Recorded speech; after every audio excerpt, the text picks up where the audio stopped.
Ah. Okay. First things first. Roll call. Excellent. Sorry. All right. Martha Heller here. Charlotte Miller. Lauren Skinner. Here. Let's see, Liaison Stonewall, Present. Liaison McDonald, Present. Vice Chair Fisher, Present. and Chairman Miller. Here. Okay. Adoption of the agenda. Do you want to do a pledge of allegiance, Chairman? Oh yeah, we're gonna leave that this on there. Especially since it's almost Memorial Day. Yeah, right. I'll lead it. I pledge allegiance to the flag of the United States of America and to the republic for which it stands, one nation, under God, indivisible, with liberty and justice for all. Thank you. Now adoption of the agenda. Any adds, moves, or changes before we get into this? There's a small typo on page 7. First paragraph, end of that sentence. It's any Fisher, I think it's Andy Fisher. Oh, that's right. Thank you for catching that. That's the only one I That's saw. an important one.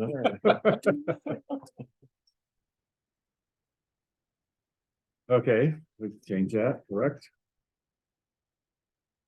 And anything else? Where did you catch that? Page 7, Page 7. first full paragraph, And minutes. end of the sentence.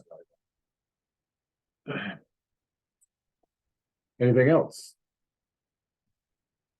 Hearing no others, Annie Fisher will move approval. Do I have a second? A second. All in favor? Aye. Aye. Did I make the point? Oh, never mind. Okay, either one of those. You can make a point or I'll never mind. Take your pick. Okay. Public forum.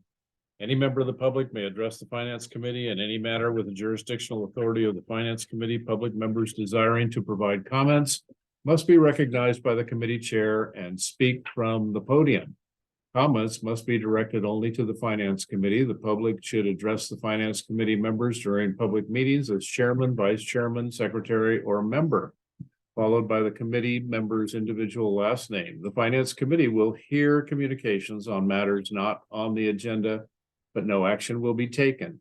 No disruptive conduct will be permitted at any finance committee meeting. Persistence in disruptive conduct shall be grounds for summary termination by the chairman of the person's privileges of address. Okay, approval of the minutes of April 27th. Did you get a chance to take a look at those? Did you have any? Just- participation? Are we gonna do public forum? Yeah, yes. You're welcome to address. Far away. My name's Bonnie Neely, I live in Georgetown. I've been on the board as a director in the past. And I covered the board the board packets, the website and everything. But I'd like to urge people who come from Auburn Lake Trails and Pool, who don't always seem to have much traffic with Georgetown or Garden Valley, is that each community has its own personality. They don't necessarily fit ALT or Pool, not that it's right or wrong. But people aren't familiar, and some of you are not familiar with things on this side of the divide. So, for example, some of the articles that have come out and some of the minutes talk about many reservoirs, 11 reservoirs on one page. And we have one reservoir, Stumpy Meadows at the very top. And everything flows from Stumpy Meadows like in a triangle. And then all the 5 communities are down here. There are no other reservoirs. There has never been a reservoir in Auburn Lake Trails. And it seems to me that it would be of service to the district and to the customers if new members to whatever committees or boards look out, take drives around, look at things. For example, Greenwood Lake, Walton Lake and its holding ponds. Those are not reservoirs, they're holding ponds. And John Duarte is the largest irrigation lives up on top of Pine Greenwood. Some of you haven't apparently seen that yet. And when the irrigation water was changed from May 1 to June 1, the Wardy apparently didn't get noticed. And they used the first month when they have huge grape holdings to wet the soil and make sure that it's wet like down 10 inches. And that's what they use the first month of irrigation for. And then supposedly June is a hot month. And then all the buds and the leaves and everything come out. So all around the divide, there are people who use water for different sources. And I think it would serve the public and perhaps some of your decisions or discussions if you were a little more familiar of where things were. So for example, when this somebody's going to look at Canyon Creek as potential for reservoir. Canyon Creek is the whole down from the road that goes to the airport, but it's full of houses, streets, everything. There is nothing down there that could be a reservoir. So it might have been thought of a reservoir many years ago, but right now it's full of houses and people and horses. And the other thing that I would urge you to be familiar with is PG&E. All of the district's accounts, and we have many with PG&E, are funded, or the generation, the electricity is provided by Pioneer. Even if PG&E raises rates 43%, it will have no effect on GPUD because Pioneer has not raised their generation rates. And just the last line on page 4 of a PG&E bill. So Pioneer Energy is only in El Dorado and Placer counties. So if you have Bennett Engineering, if somebody coming from beyond those 2 counties, they will not be aware of Pioneer.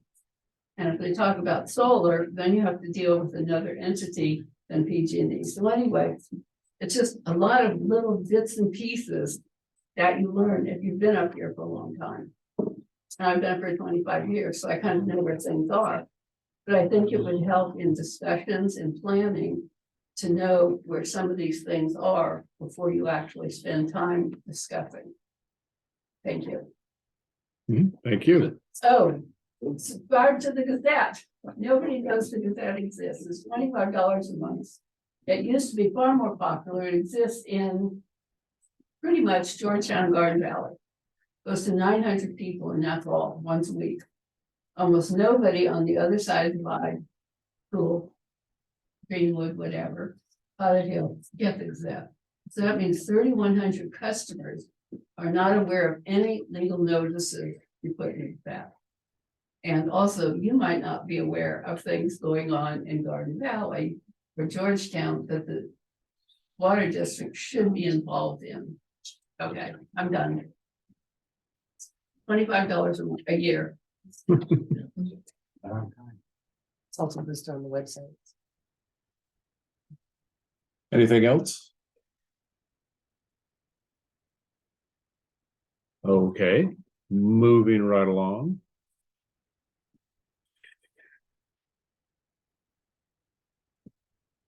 Now, can we get some approval of the minutes for the meeting of April 27th, 2023? And we will certainly fix Annie's name, make them all Annie or Andy. What would you prefer? I'll take Andy, Okay. unless it's a contentious meeting, then I'll go to an alias. There you go, there you go. I have a question of clarification. Can probably find it pretty quick, but I think you mentioned a pump to nowhere. Yeah. What was that referring to? Okay, so we Was have the ability to utilize a facility down near the confluence Okay, that is for phasio water. Yeah. And there is a building that is there that was built for us. We have not yet paid for it. And there's a big set up for a pump for us to move water from the river into either Pilot Hill or Cool. I believe the reference to a pump to nowhere was at one point there was a discussion of a large development in the Pilot Hill area, cool area. That was going to be going in, and that water, that pump system was going to be used to serve that portion of the district. Currently, we don't have a need for it, so that is why I stated it that way. Thank you. Yeah, I think that the development was canceled because the requirement would have been to add a lane or two to the canyon. Probably so, right? And they decided that it probably wasn't financially feasible for them to make any kind of money having to do that. Yeah, and I totally understand that. But we still have the facility, and we can still utilize it in the future if we ever need it to. Is it above or below the confluence? It's Well, basically below. it's where the dam was gonna be.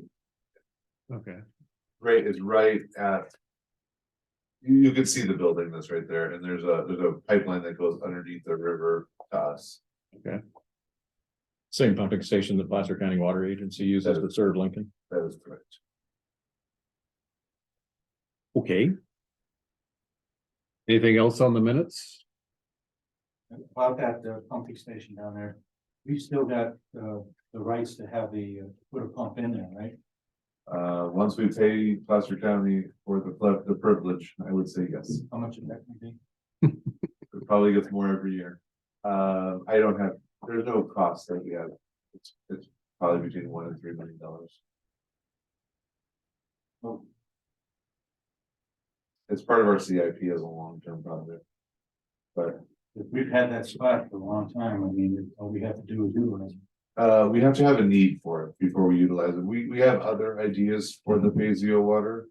And we're working on how to better utilize those assets for the district, so we don't have to outlay infrastructure costs. We're trying to utilize them relatively cheaply.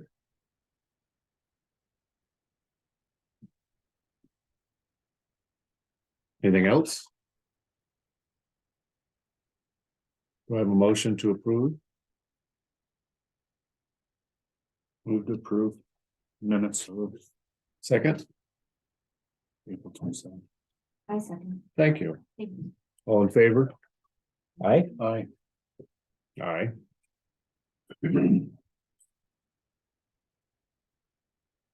Okay. Informational items. A grant update. So the grant update is. I was hoping to have some more information on the CAL FIRE grant. The deadline for them to get back to us, or the deadline, the anticipated date for them to get back to us is any day now. So we are still waiting on that. The FEMA HPMG grant, excuse me, that is still in process. We're probably about 12 months out at this point from hearing anything about that. That'll be putting in the pipelines that are in the upper country. And I wanted to give a quick update on the two appropriations that we received both from the Senate and the House. If anybody has watched any of the nightly political news, you are aware that the debt limit is a big argument from both sides. And that has held up any of the appropriations talks as of yet. So we won't know if any of those appropriations go through until after the debt limit talks are held. Basically, once those continuing resolutions take place and we continue funding the government, as they call it, then we'll have a better understanding of when those appropriations can be had. So it's hanging in the balance at the moment.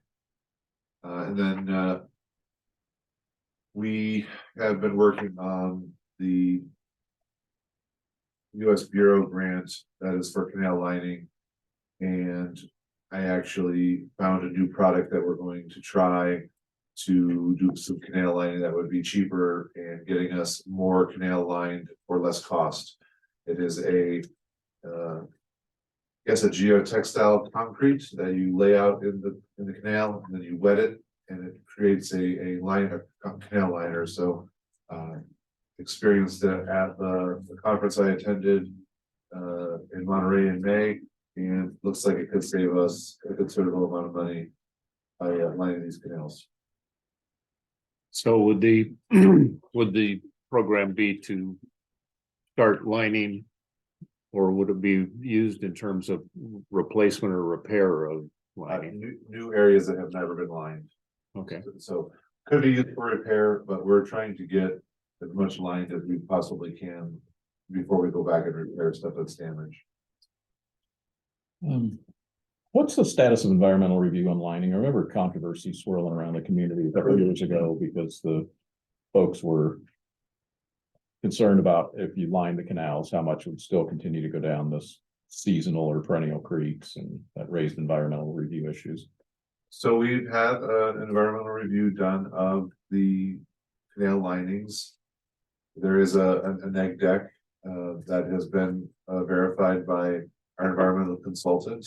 It's always something that we're concerned about, but currently no other environmental concerns have been raised by say lawsuit or any other thing. And once that would happen, that would be where we would trigger an additional environmental review. It just seemed to me as I was listening to the controversy going around, cracks and deterioration never gets better by itself. You're never gonna, it's always gonna leak more. It's always, the cracks are gonna get bigger, the deterioration is gonna get worse. So regardless of the discussion of how much should or should not go down any particular perennial stream, you have to line your canal because you have to control it, or it's just gonna keep getting worse, right? And the state is requiring less and less water to be lost through infiltration. They want every drop to be utilized to its beneficial use, and leaking is not a beneficial use. Good to hear. okay, Oh, yes, Nick, on the grant writing, and you were expecting confirmation from the Senate, the United States Senate, Senator Feinstein, and you didn't hear from Padilla, but you did hear from Kevin Kiley. we did hear from Feinstein as well. Oh, you did? Yes, we were accepted by Feinstein. So we are on a dual track, they call it. We're both in the House and in the Senate. Once the bills continue to move, our project will meet in the middle when they do approvals, and so it's a really good spot. Some are just in the House, some are just in the Senate, and so when they meet in the middle, there's much more languaging that has to happen. So since we are on both bills, it makes our process more streamlined. That's good. Good. anything else? Okay, election of the Finance Committee officers. So I will give a quick update on the state of the committee. Currently, we have the 4 members that sit here and 1 that is absent. The 1 that is absent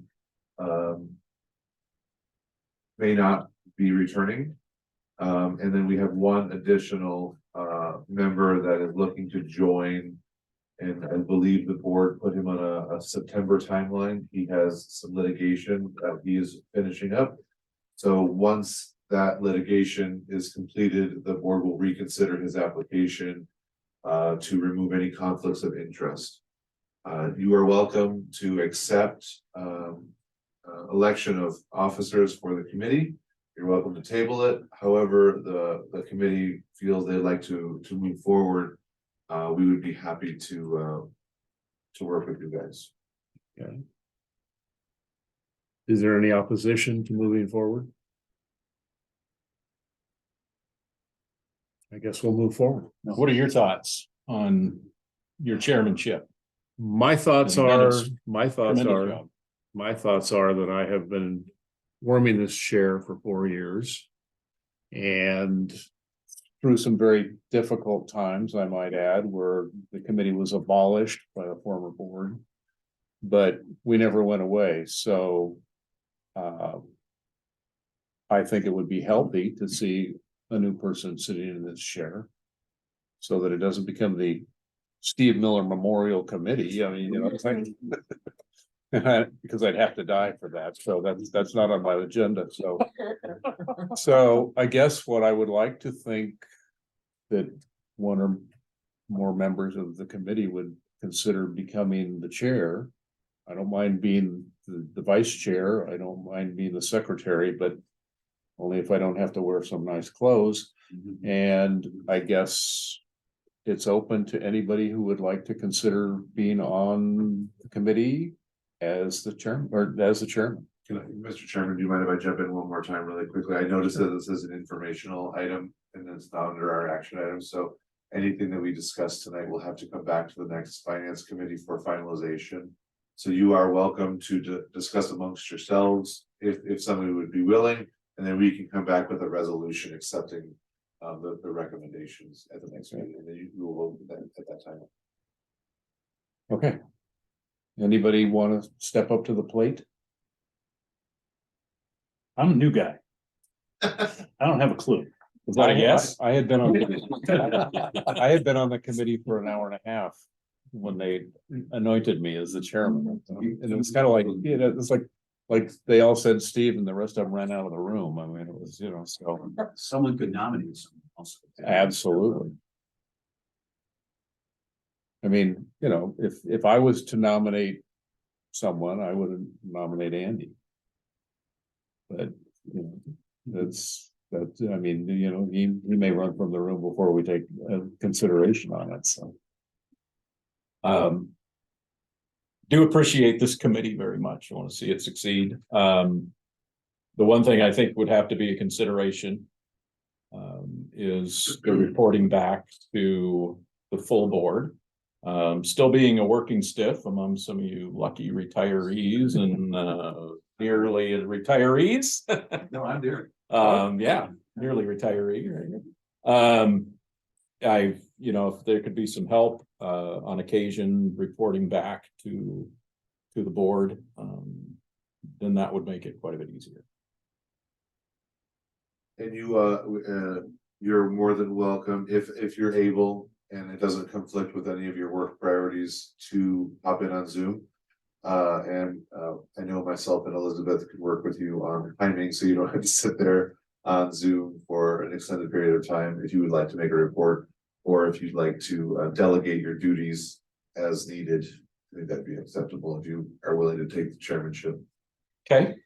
I guess that gives a month for these guys to realize what a horrible nomination they just made and they can tap out next month, but as long as I've got the support of the rest of the committee to Be help happy. out, If you delegate, I'd be happy to report. And whatever. happy to go that direction. Excellent. I remember when I was in a similar situation, there was a question about the responsibilities of the secretary. And I was wondering what staff resources are available and what responsibilities are the secretary. And is there an update on that? We have the resolution. So this.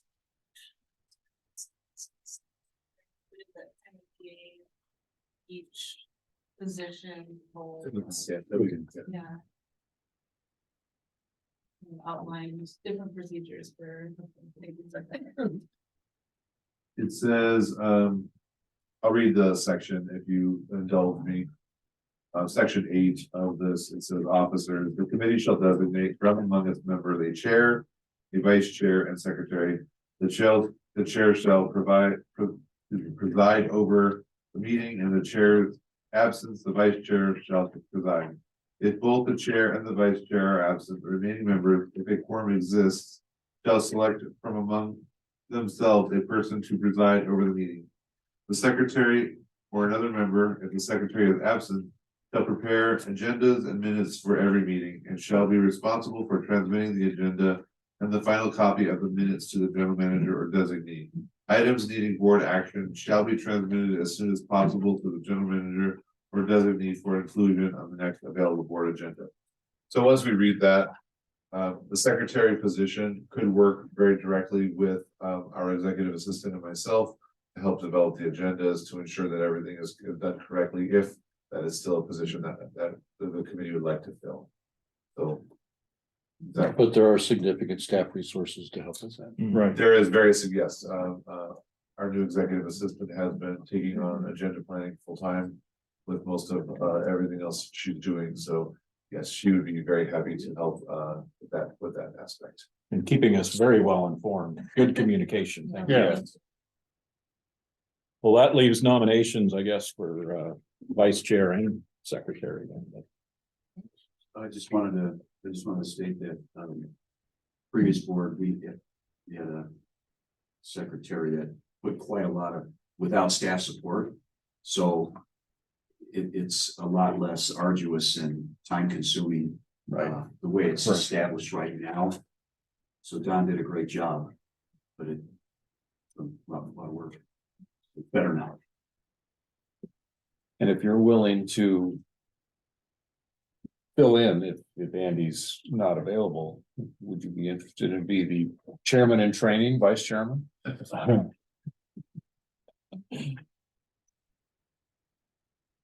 me on the spot here. I was actually thinking more about the secretary position in the sense that as long as there's administrative help. That's an easy one. Vice chairman, I don't know, again, I don't have a clue. It's my second meeting. I'm trying to get up to speed. I mean, I've been reading a lot of stuff. You don't want to continue as vice chairman? I can, but you offered across me Oh, to well, I did. I fill mean, in, and that was great. And I as thought, far as well, filling in, if okay. he wants to report to the board, because he Yeah. doesn't have to work. He's working, I don't. have That to. would And that, normally be a vice chair oh, is that right? activity. And that's pretty much the only activity. I mean, that's why I was sitting here listening and you said, well, That's hey, fine. I'll do that. And I That's thought, fine. I Okay. mean, I don't have a problem doing that. I just, Okay. you have to understand that, Yeah. I don't know what's going on here yet. I I was trying to figure this out. Okay, all right. We'll hold your- Typically, the we'll hold vice your chairman hand. Position is a lesser, I don't want this to sound horrible, but it's a position in name only. Because if, as long as the chairperson is here, that person will preside over the meeting, they will direct the meeting. The vice chair will sit in as needed to be the chairperson. And if that ever happens to be the case, we do want to have it. That's fine. Would you be interested in that I'll do it. position? Yeah, I can do it. If Andy takes the chairmanship, I'd be happy. Okay. Great, sounds good to me. Okay. All right. I also noticed in this resolution, though, I don't know if we're supposed to talk about this or not, but it says no fewer than 3 members and no more than 5. Okay, It is an old, we have 7. okay, but this has changed then? Okay, Just that number. yeah, I just Be happy noted with that the 5. noted we wanted to, you may want to change that. That's the only thing. I didn't know if this was the current one or not. And in my tenure, we've never had 7. Okay, we came close once. But we're trying. Yeah. Okay, all right. Okay. And is there a need then for a secretary as long as we have the administrative help? And if we're gonna have administrative help, I think that should probably go somewhere. I don't know that we need a secretary if we have administrative assistant. The minutes, as far as I'm concerned, are excellent. Right. You know, I could never do minutes like that. So, I mean, I think it's excellent. Well, maybe we should ask the administrative assistant, seeing as we're talking about your workload, do you feel like you could use kind of a secretary member, somebody to turn to, or would it be just as easy to talk to the chair? What are your thoughts on support for you? I'll probably always do the minutes and then just pass it to the secretary for their minutes anyway, so. Other than just having someone to share and talk about the work with. A huge difference, but. Okay, but it sounds like it could be handy for you. It may be beneficial to have somebody that you could go to. You know, I mean, it's great that you do what you do and, you don't need our help, but if something comes up that you need to talk to somebody, a secretary could do that. I think for planning, it would be quite nice actually to make sure that everything's included, like all the materials that the committee was looking for. That could be a nice kind of. Okay. Yeah. What about a backup in your absence, just there's audio recording? We have a backup.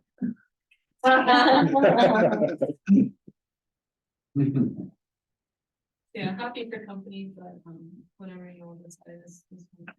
Is there somebody that wants to take on that role? I will. Yeah. Great, There we go. Terrific. I like that idea. You're off the hook. You're off the hook. Bring yeah. lemonade. I'm not gonna know what to do with my days anymore. You're 33% of the public. Will you still be coming in board meetings soon? I'm 33% of the public? 0.33. Oh, I was gonna say it. You know, on the board meeting days, you're here to report and then you stay the whole meeting. Well, because, you know, I do it just because it's informative and, you know, Dave, you but gotta it's, show up. that's just optional. Now you got, today it'd be 25%. Can't leave us. Free. I'm sure I'll be here more often than not, so We're just giving you a little break, a little recess. Don't think you're off the hook forever. not a problem. We like having it since. And so I will, we will prepare, we will prepare a resolution, accepting those nominations. For the next meeting to be voted on. Great. Okay, action items. Our favorite, reviewing the fiscal year 23-24 budget. So this budget, we've made a few small changes. Nothing has been majorly changed since the board meeting last. Saw this of you, saw this at the board. What I was hoping to do was receive any comments. Oh my goodness, why is that doing that? Sorry, am I technical difficulties there? Receive any comments from the committee so that we can incorporate those into our final budget review before we're developing the budget packet currently with the language. And that will be given to both the committee and our board of directors on June 1st. So that there is 1 week to review the budget before the June 8th budget workshop, which we would love all of you guys to be at. That is. You like. No, go ahead. We're gonna do a big round table, go over the budget, make any final revisions that are needed to be made, and then we will be seeking at that meeting a finance committee recommendation to move on to the board. So that the board can accept your recommendation to accept the budget.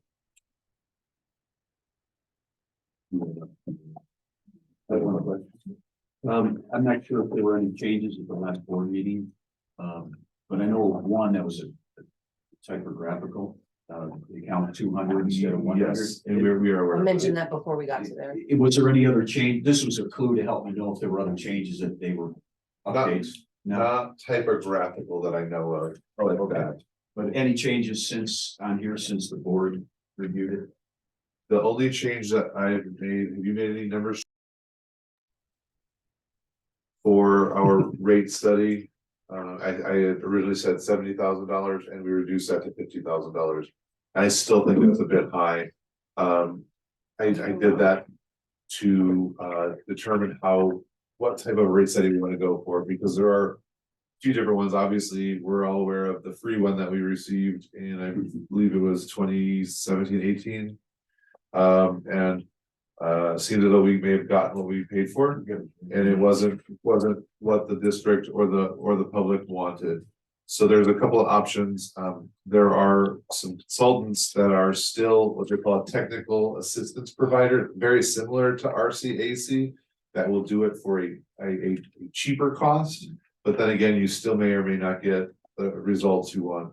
There are entities that this is all that they do. They do rate studies for the biggest of the big to the smallest of the small, and they are very experienced with understanding these numbers and working with the numbers so that we can all come to agreement. And then in that cost will be the public workshops, will be the Prop 218 hearings. And so they handle all of those dynamics, as opposed to us as a staff having to go in and argue a Prop 218 hearing, which is not always the easiest thing when people are challenging your rates. So that's why we went a little higher than I think we are going to need. And I was just wanted to comment that as good as specialized as they are, if you don't give them good information to work with, as I believe the case could have been last time.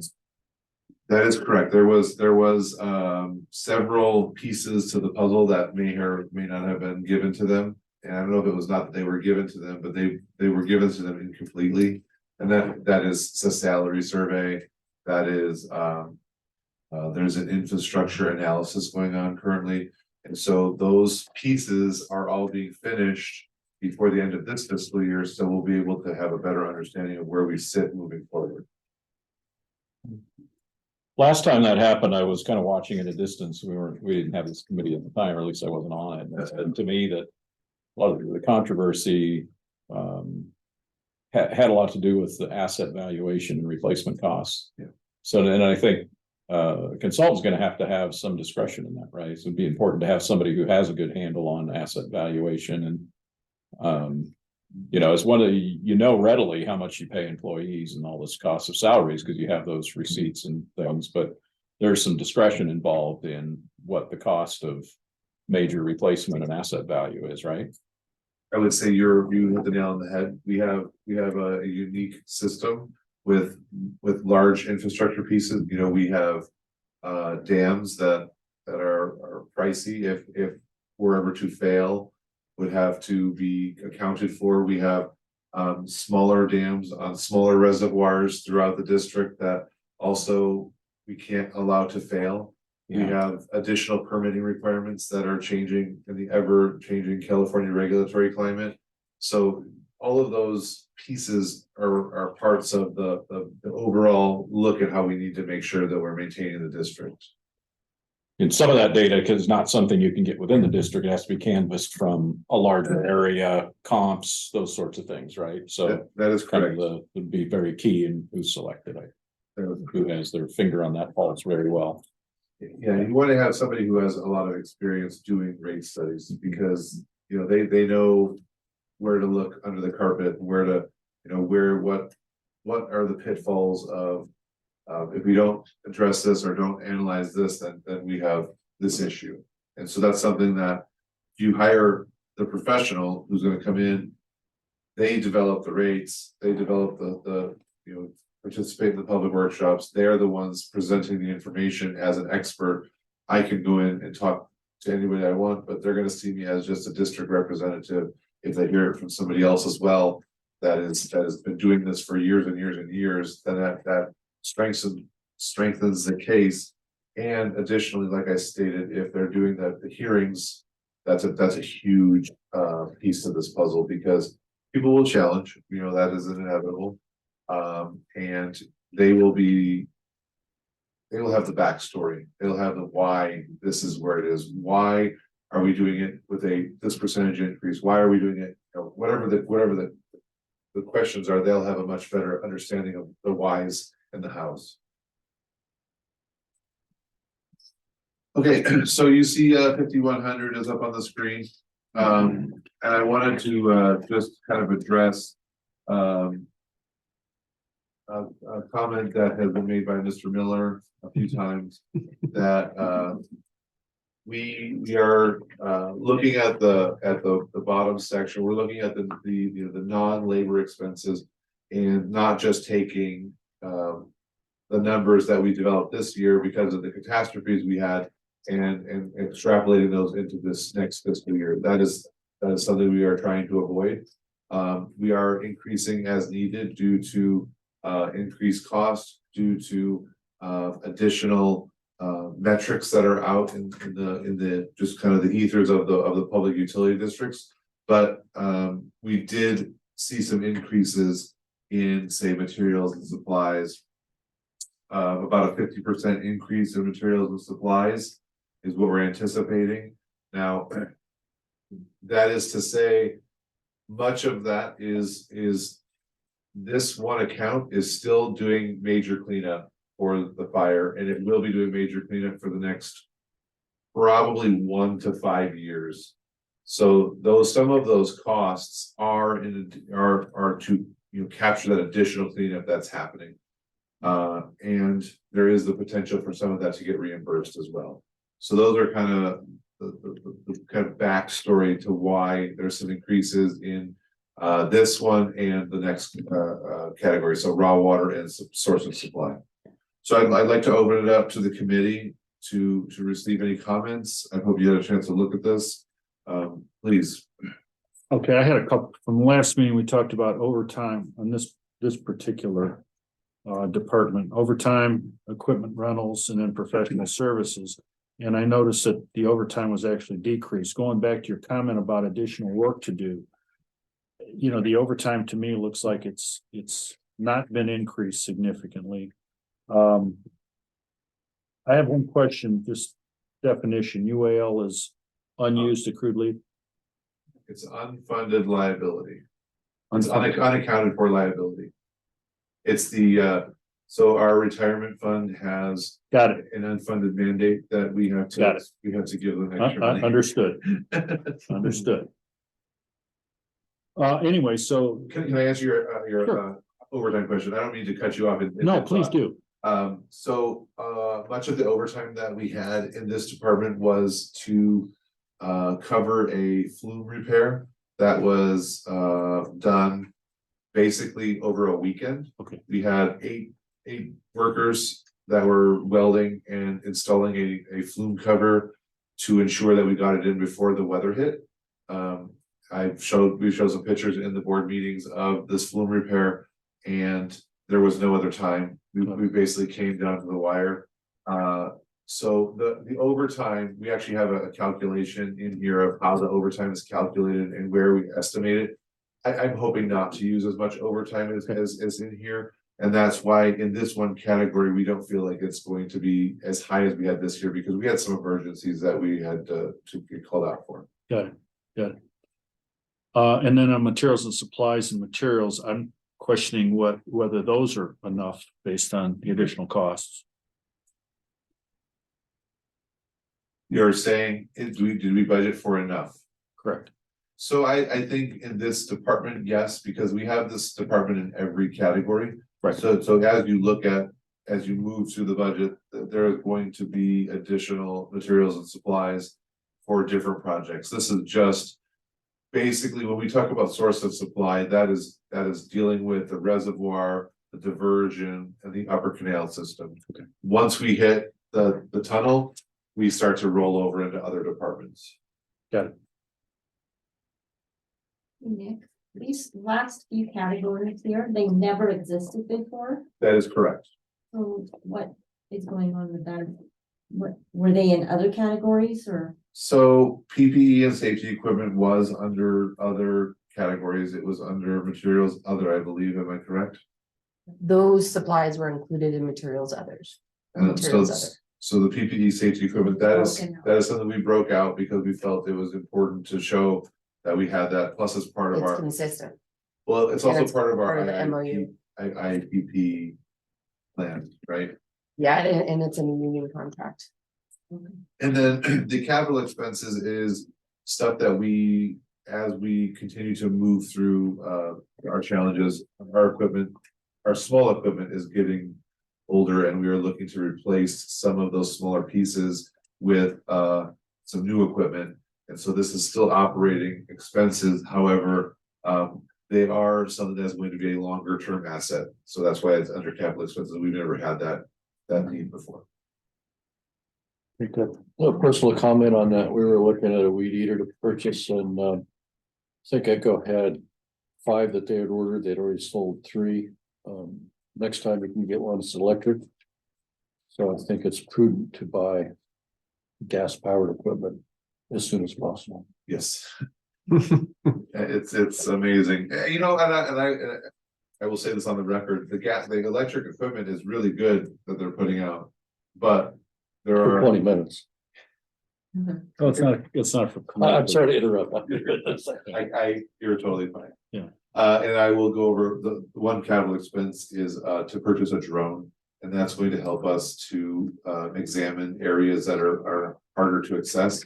If you've ever been to our diversion, it takes like a younger spry man to get there, or spry woman to get there. It's not an easy climb, it's not an easy trek, and so at times we can utilize the drone with a video camera to get down and just to assess difficulties throughout the system.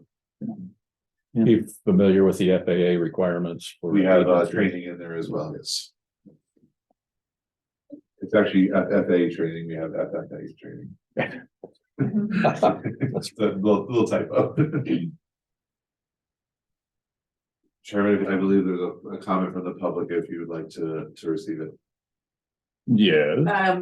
If you add in the materials, the two categories, it's like $27,000 more from the current budget. And also, why is there such a high increase in government regulation fees?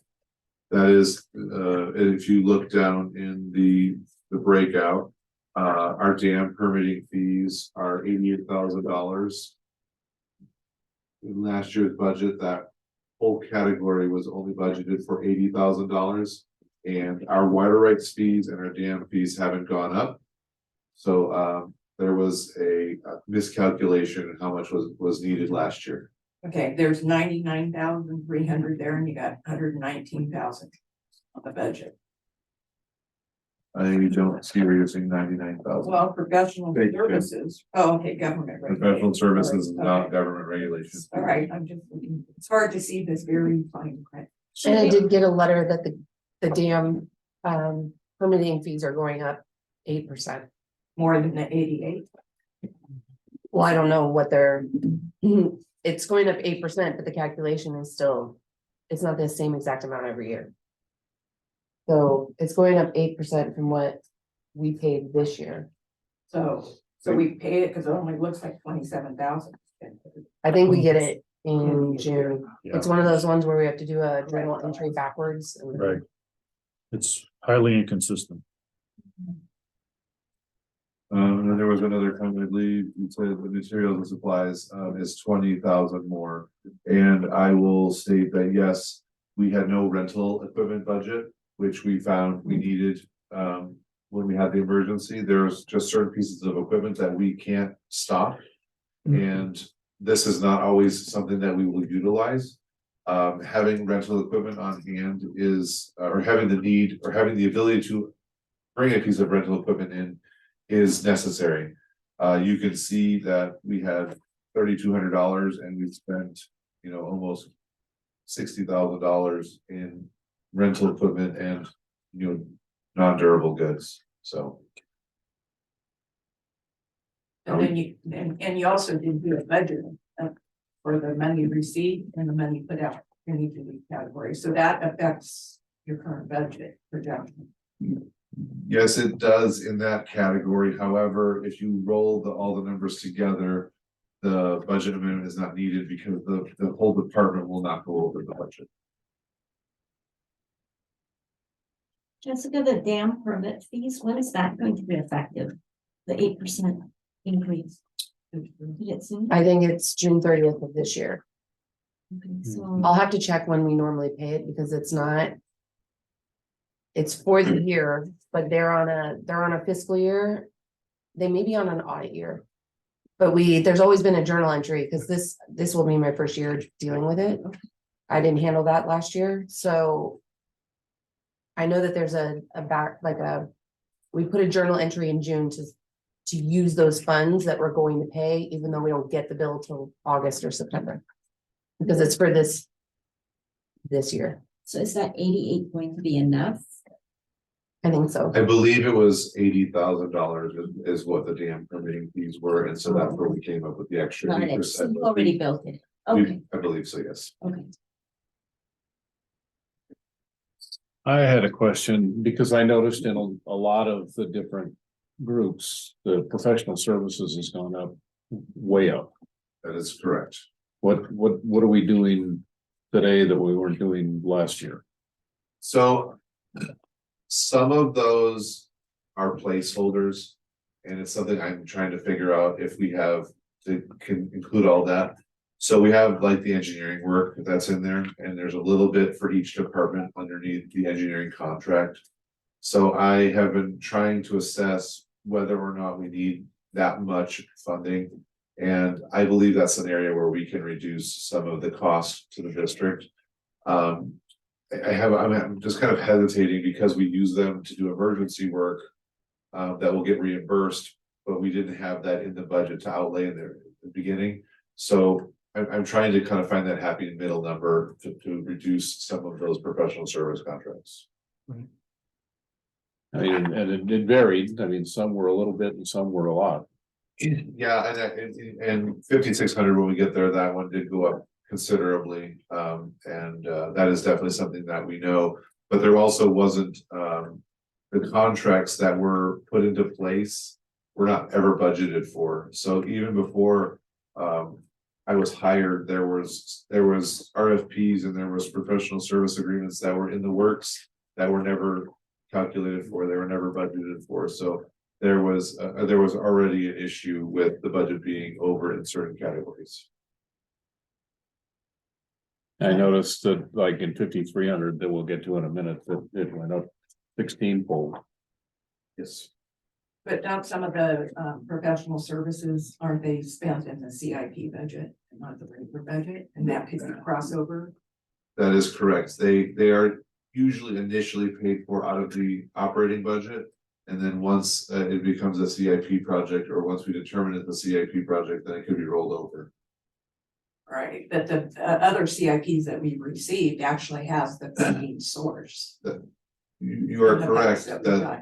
you are correct that some of that work is done under CIP. However, there are projects that are not rise to the level of a CIP project that are still done under each individual operating budget.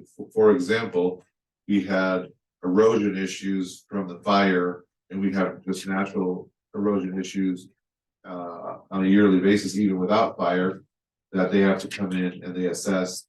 They will tell us how to repair roads. They will tell us what textiles to purchase, what materials to use to fix the roads. So there's a lot of moving pieces, and yes, I will probably have that number reduced for the budget workshop. I haven't come up with my comfortable number yet. Anything more on 5,200?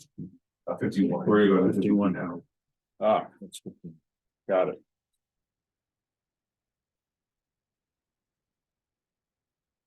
So in this one, sorry, I'm having a go over here with my Zoom feature.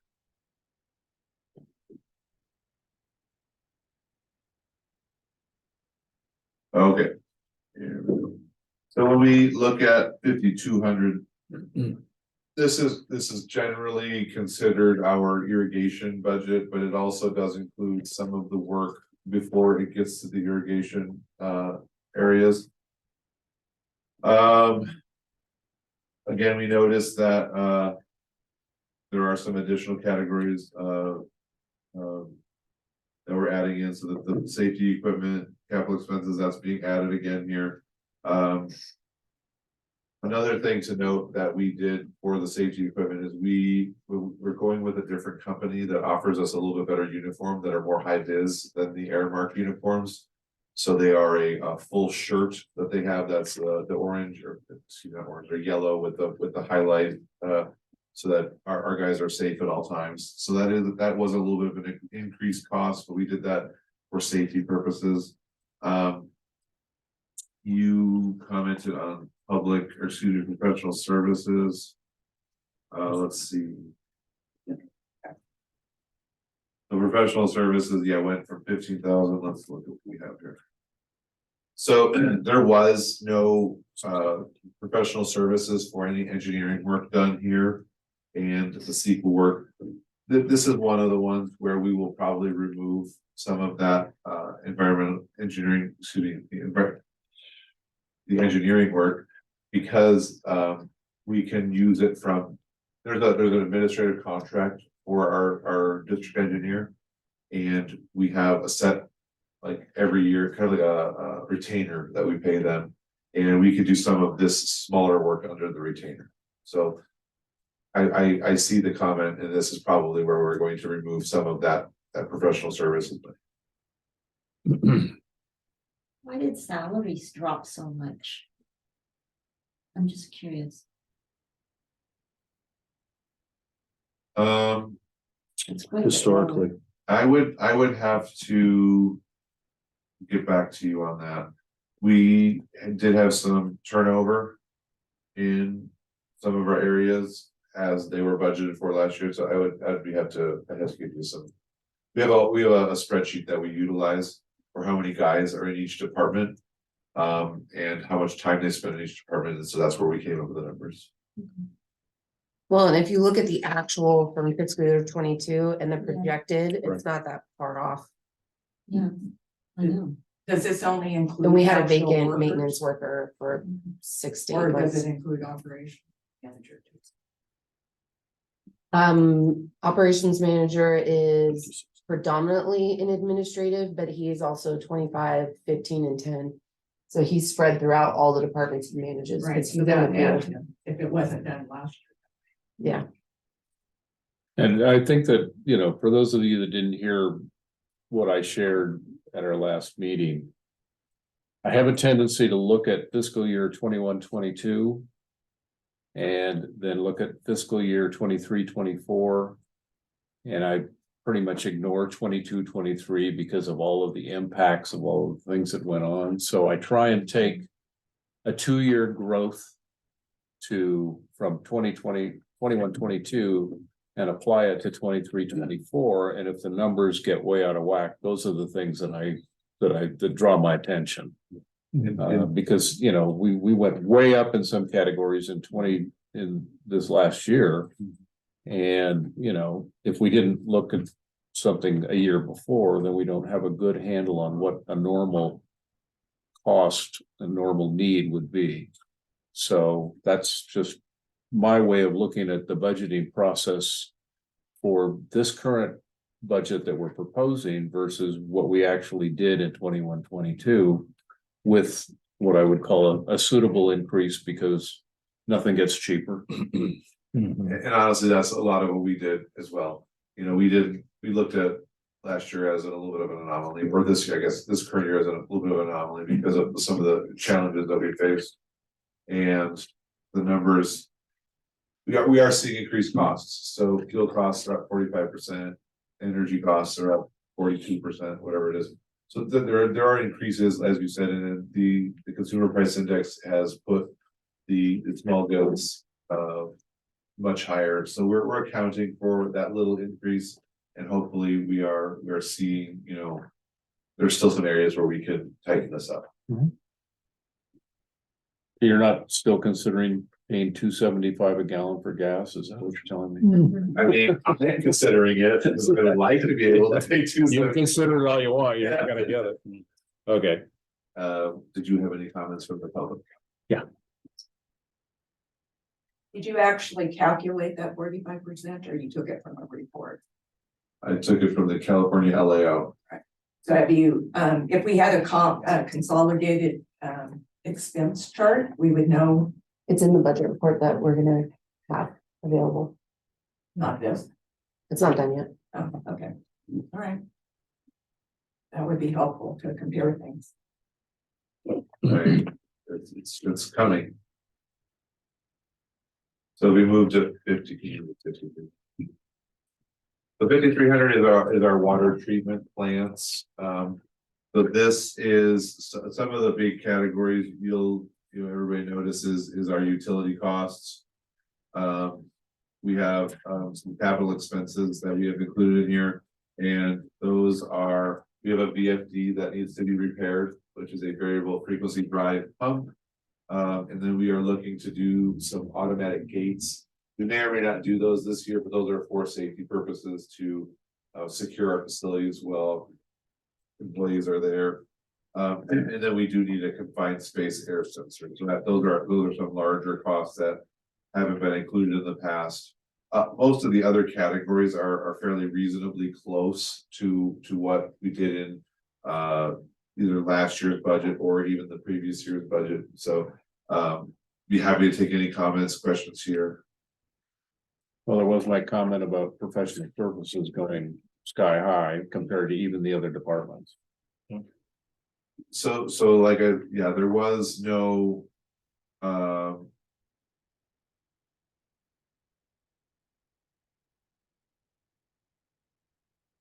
mean, when I looked at 21, 22, and then I looked at the current proposal, it was like a 16 times bigger. I see it. And what I would say is it's probably our district engineer that is, we're trying to spread some of this contract out.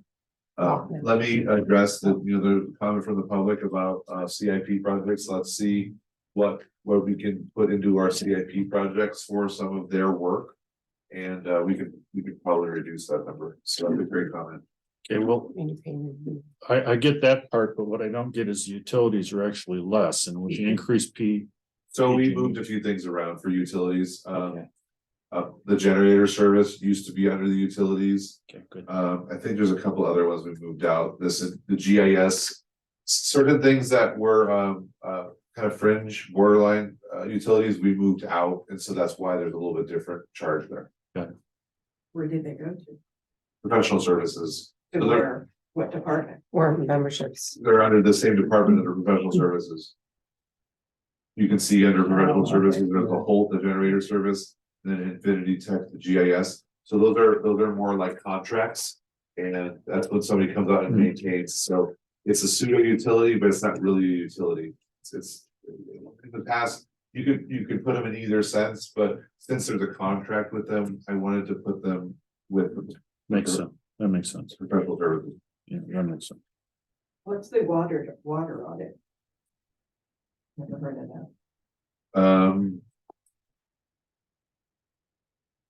I would have to get some more information. That's I mean, is that testing? yeah, it's probably testing. It's, I mean, Nobody else does testing on that one? Would that be? I mean, most of our government regulation fees Certification. are testing as well, but the water audit, I think, is the annual reporting to the state to get certified, to get a certification that we have healthy water. Oh, okay.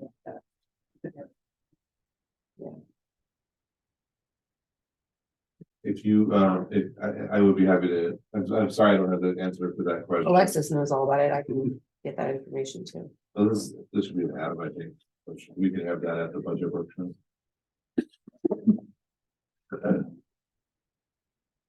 Was there any additional comments from the public? Or the board or the committee? Okay. So 5,400 is treated water. The big increase here is materials and supplies, and I would say we are seeing an increase in, the costs for the small breaks that we have, and so that's where most of those materials and supplies are coming from. We do have, in the CIP to do major pipeline replacements, but this is the small, hey, there's a leak over in front of our valves, you have to go fix it.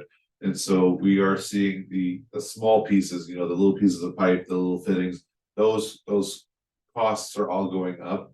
So we had to increase that in here, and utilizing the cartograph software that we have implemented, we're seeing those costs and we're seeing how much it costs to go out and do a leak repair. And so those are some great for the asset management piece for, the future rate study. We're seeing how much it costs to actually operate the system. So other than that, we have the capital expenses. Again, we need another confined space sensor so that there's 2 within the district. And we are looking to do a few pieces of other equipment for some safety equipment and a hydraulic jackhammer for when we go to find a leak. Something that we had last year that was under materials other, so you'll see that there's a huge increase in costs under materials other. We had our Vector trailer go down twice this year, which is how we basically maintain the line so that we don't have to shut the line all the way off. If you when you're doing water, if you shut the water off, you have to do boil notices for everybody. You have to re-disinfect the entire system before anybody can take water to drink. If we use the Vector trailer, we can keep the water flowing and suck the water out of the hole as it's leaking into the hole. So we're basically we're removing water faster than it's coming in.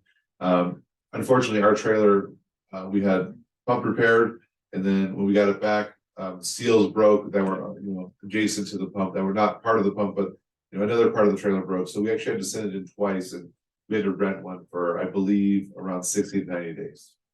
And so that we wanted to make sure account for that in the future in case we had to have that happen again. Was there any questions? Any other questions for 5,400?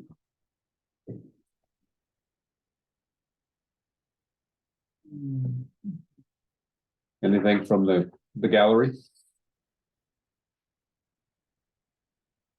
5,500, shall we move on? So there is no more 5,500. We have, Oh, yeah. 56 incorporated, all of that into 5,600 as administration. So yes, and I will say that this is a little bit small to read. So you have to either get younger eyes or better glasses to read it. What we did here is take, the numbers from previous 5,500s and previous 5,600s and roll them together so we could still see how everything was matching up. The final number in the green column, you'll see that there's only one line, every other line that is accounted for. So that is the numbers that we're looking at. Again, this is also an area where we have additional categories in the wage category. So we have our director's compensation in here. There is an automobile allowance for my contract that is in here, so those don't fall in other areas. And the retiree benefits, it's the only place it exists. Okay. For his retirement. I think that's No. for people who are already retired. It's The already. retiree benefits we pay, Yeah, we pay our portion. as people who retire, we pay a portion of their. Right. Can you flip the screen? Oh, so we apologize. Do you expect that to increase? Only if people retire. So the contract, my understanding is that the retirement contract with the district is that if you fulfill 20 years of service, that the district will pay $435 of your medical. So whatever plan you choose, Yeah. that, Right, but I'm just saying the total is like. so our portion that we pay should only be $435. So it shouldn't change unless the Right, board but then it's like, changes the benefit. 6,000 more in the budget, Sorry about that. previous budget. I mean, it's like. So we're forgetting the projected column now, so, Well, the projected column is no good okay. and it's been deleted from the So if budget. we go to report. the 22-23 budget, it's not 10,000. Yeah. So you're up a little bit, but then you're going to 26,000. That seems like a. big jump. 24? Oh, sorry, Yeah, 26. Yeah, we can look at that one. That may be a little high. I mean, we do have two people that are eligible to retire, so we're just crossing our fingers they don't. Wow. People costs on the other end. You hire a new person. That is true. Okay, couple of areas that. Couple of areas that we made note of, you'll see highlighted in yellow. We included a new category this year that was board training and travel. Made it easier for us as a staff to get cheaper rates when board members want to go to conferences and we can book them at that point. So as you go down into the detail portion, I originally had this as 25,000 or 5,000 each, and I reduced it to 3,500 each for travel. So that was one of the costs we reduced. And then we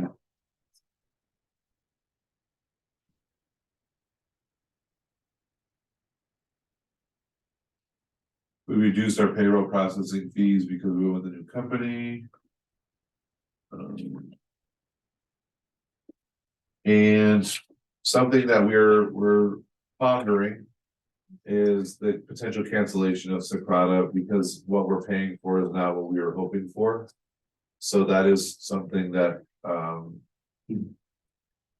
unfortunately, to get what was promised requires us as a staff to upload every form, every report on a daily basis that you would be able to access in Socrata. So it really isn't anything that's advantageous for the district.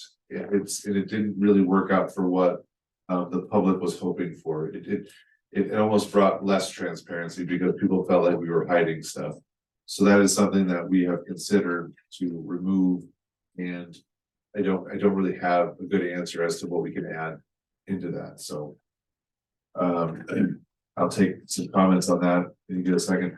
And then you'll also notice, we have the mom software, which we have to pay $7,000 for every year for the next 4 years.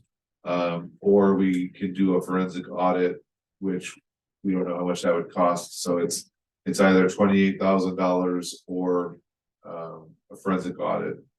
And then we can get rid of the mom software, so that would be the two categories here that we have identified that are of issue. And then with your professional services idea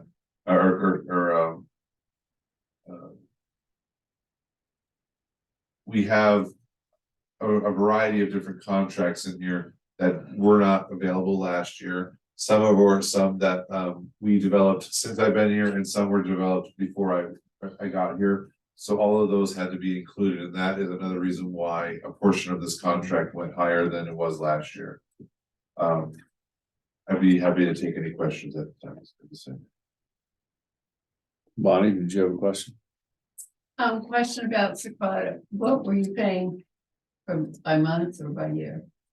That's $6,000 for the year. But it's $6,000 for the year. But besides the fact it sounds like it would have cost a tremendous amount of work uploading things, it didn't work. I tried to get into it and it had errors in the way it calculated. So for example, one time I wanted to see what board directors were, what the summary was. So for the year, whatever their year was, it was $21,900.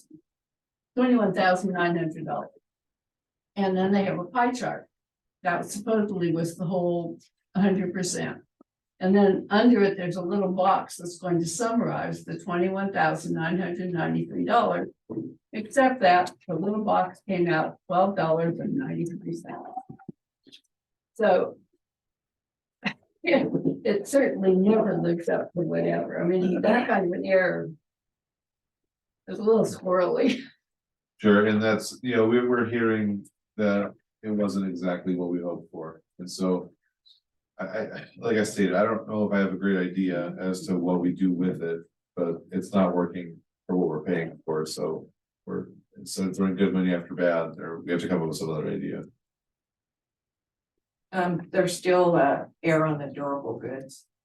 2,000, 1,000. And did you address materials and supplies? The total says 750, but the sum is of the line items is quite a bit more. Oh, that's a good catch. Yeah, we'll have to update that. Right. Well, it's all of this has been updated. I'm almost done with the budget report. So it's not, so you did, okay. We're doing it in the spreadsheets will be included, but we're doing it in we're changing the language because there's a whole budget that explains all the different departments and what they do in the history of the district and all that, so. Similar to our last. It will be very similar to the last budget. Yeah, we took the last budget and started breaking it down. We'll have a fresh packet for the joint workshop next. You'll have a fresh packet, hopefully. Our goal right now is June 1st. I mean, that is, I'm setting a pretty hard deadline on June 1st, so that you as a committee can look at it and give at least a week's worth of time. I don't want to give it to you like, 3 days before, so you're like trying to smash through something and you don't have enough time. So you're gonna have good weekend reading materials.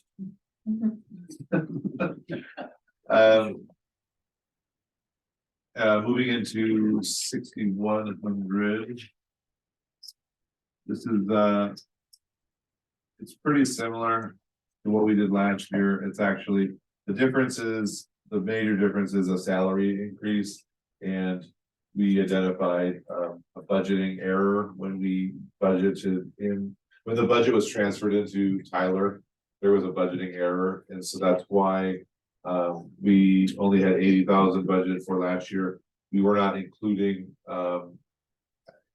it's either Brian wasn't included or Alexis wasn't included. We can't really figure out because there's two different categories under, one was under 15601 and one was under 6100. So there was either a typo somewhere in there or something that happened. So we've identified that, corrected that salary. Other than that, our costs are staying fairly flat or going down.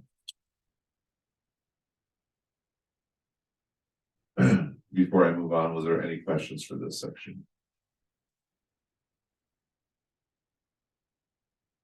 Just a significant increase on professional services. That seems to be, Well, it's Didn't $50,000 without every a I month. think it's $50,000 less than professional services. Well, Yeah, so the thing that we're doing this year is a rate study that we. That is probably your $50,000 in there. 45. Yeah, 45. Okay. And also the WDR update is something that we didn't budget for last year.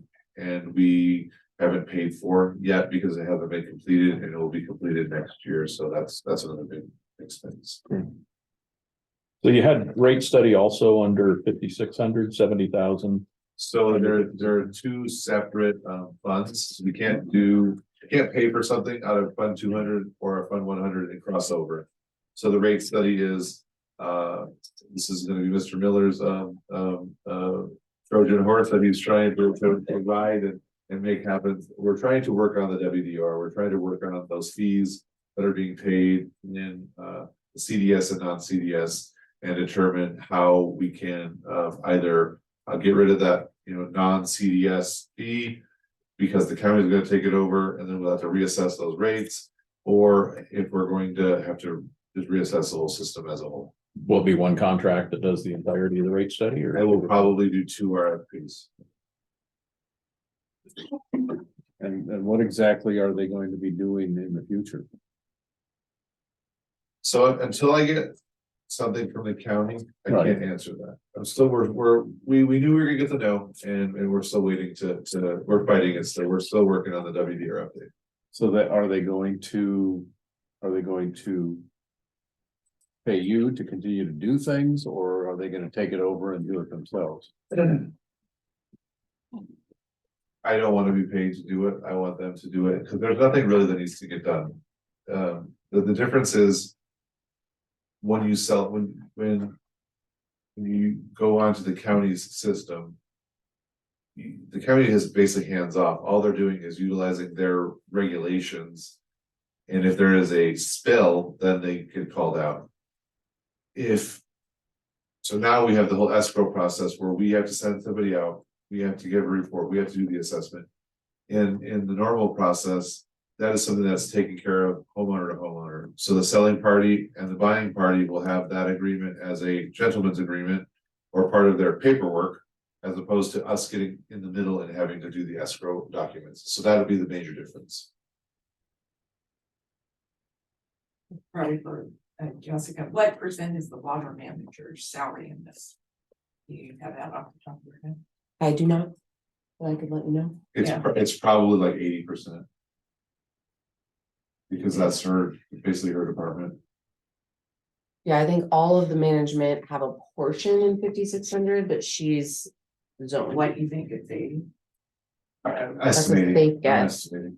I can get you the number. Well, I'd like that We and have it. Adam's percentages and different. We can pull that out of the spreadsheet. But yeah, well, it's going to be included in the budget report. Okay. So question, because I'm still a little confused, to step away from ALT and their wastewater issues. What about all the people that aren't in ALT? What are they doing? I mean, is anybody doing anything for them? Are they being charged anything, or is it just Under 6,100?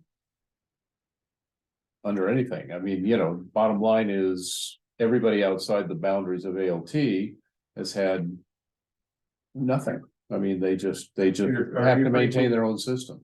Yeah, so that's it. That is exactly correct. So there shouldn't be any charges, period.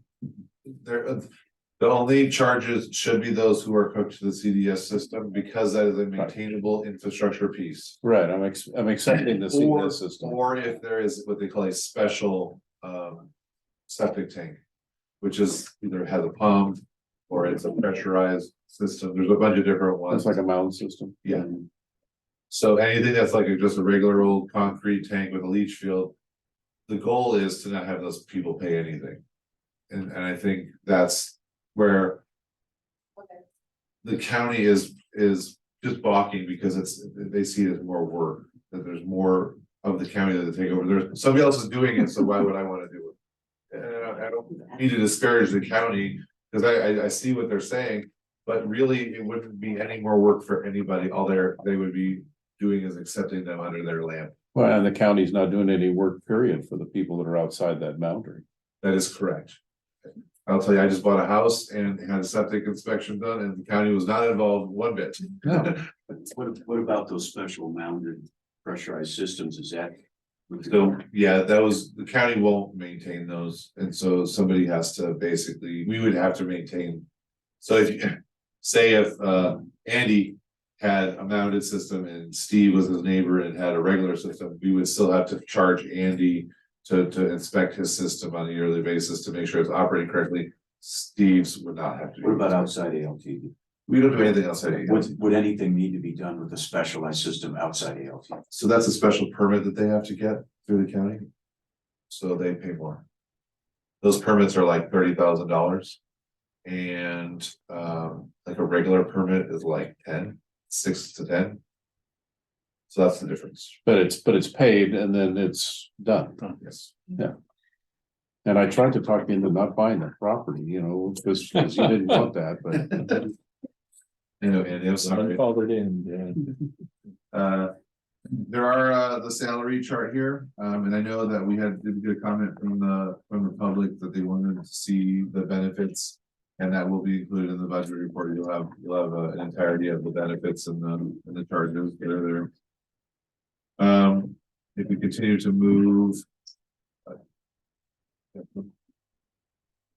We did a calculation for the overtime and standby pay.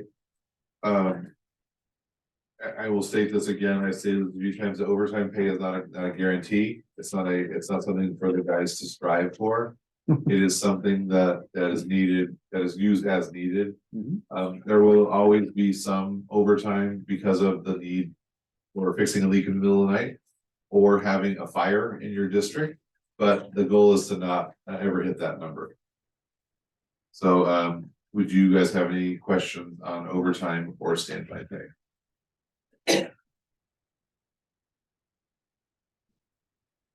So standby, it looks like across all departments, about 60,000 a year if.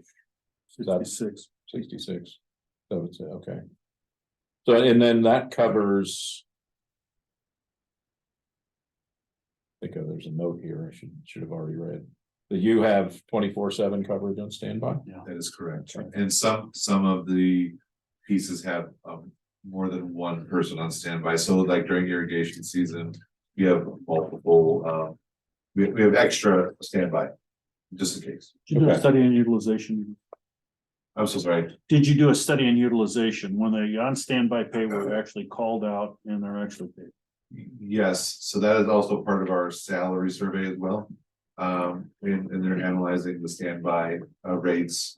They met with Adam and looked at all of his costs, how many times they were called out, how many times they were utilized. Unfortunately, you can't get away from having standby pay. It is something that we have to do, but it's how much we account for in overtime and how, and I think what you're asking is because we have more than one person. Well, there's other options than standby pay. That's the only reason I asked. I mean, you can call in pay, for example, where you have minimum call in versus paying somebody just to be available. There's ways to do it. I just question what you're. I think you're talking the same thing. Yeah. It's just basically being on. I mean, it's on your labor contract, so this is what you got to do. That's fine. It's just an on-call number that we pay, so it's to save them an inconvenience fee, I guess is about another way to put it, because if somebody's on call, they can't leave the district, they can't go and do whatever they want. They have to stay close by, and so it's an inconvenience fee. Question for funds that are not used in overtime how can they be reused? Can they be used for capital replacement? Or is it a fixed cost that has to stay within that? Typically, you try not to. You can't, I mean, I guess the overall goal is for the lot of bottom line number to never go over. But you try to stay within each category the best as possible. Many of these positions are management, non-classified, non-overtime. I think the only one is Adam gets a little bit of standby, but I don't think it's I think it's rarely. Most of them are just the operating staff. Scheduled, yeah. So the field superintendent would be the management that would be called out as needed. That would be probably the highest, and if Adam got called out, it would be only if it was an emergency. But is he salaried or does he get overtime? He's salaried. Okay. Okay. Audience, anything? I thought a salaried person didn't get it. He doesn't get overtime. Mm-mm. He didn't say overtime. So is that in his contract for the standby? I have to look. I don't think there is, and Yeah. you know, I'd have to look into that. He's salaried, so I don't think he takes any standby pay either. That's just for the hourly operators. So when some say something happens on the weekend, Yes. they're on standby. They've already worked a 40-hour week. Yeah. And now they're on overtime. Only if they get If they called, get called out. No, if they get called out, yeah. Yes. and that includes during the week, after hours. Or over 8 hours. I think it's then after 10 hours in a day, it's double time, and there's a whole bunch of calculations. And that's not something we have any control over. That's state law. Okay. Is overtime for exempt? Still out time and a half. Exempt doesn't get. You know, is there such a category where Time and a half is up to 10 hours in one day, and then up to 60 hours in a week. I think, is it 60 or is it 50? I don't know what the number is. I haven't been an hourly employee in a really long time. So unfortunately, I don't remember how that works. But 40 hours is the threshold for, you know, in a week. Then from 8 hours in one day up to 10 is time and a half, and then over 10 is double time. And then at the end of the 40, there's another metric that's halftime or time and a half, and then double time. I don't know where those markers are. There's, you know, I was just familiar with some exempt status in their contract. It's if they work overtime, they get straight time for overtime. But that's not the case here with the district. No, I don't think so. Okay. Yeah. Okay, moving into the CIP budget. Okay. Oh, did you have a question? Well, there's the next page. What? The state controller government compensation report.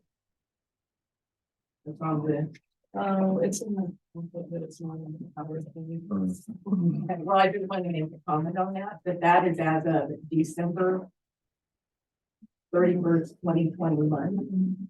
Yes. This report, that it says updated 8/30/2022. So we submit the document and then they put it up when they put it up.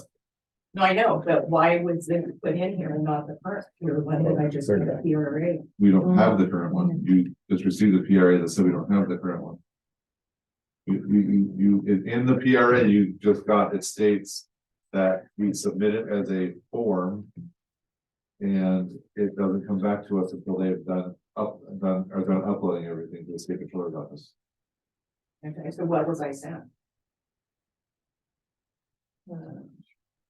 So we also received a salary information from Transparent California, which is a website that tracks all government salaries throughout the state. So we sent you that as a courtesy. It's not the state controller's report. It is a courtesy that we sent you the salaries with all the other benefits. So just the members know that there's, you know, office manager's not in here. This is the old salary for the ops manager, it's 134. Because he ended his salary at the end of 2021. But that's not the current ops manager salary. It's the previous, who had been in. Well, Daryl didn't leave till February of 22. Yeah, but his salary, he quit like in December, and then it was, well, Adam Brown was put in January and then. Okay. So I believe his official date was like January 7th. So, that is the previous ops manager salary that was there for 11 years in that position. If you look at the salaries that are in the presentation, those are the rates that we have currently. Or no, it aren't those projected. Or excuse me, I'm sorry, projected for next year, I apologize. Okay, and then this report that's after this thing is in the MOU. It states in here that it was revised as of 11/18/2022 and adopted by the board as of 11/15. There's nothing in the 11/15 meeting packet where the board adopted this.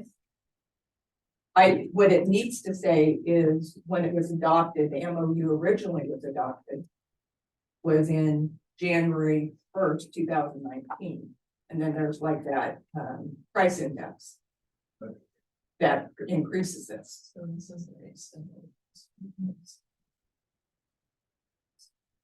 Because it states right on there, 11/15 adopted by the board, and it's not.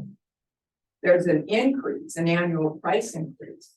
I'm assuming that's why it's getting updated from the MOU.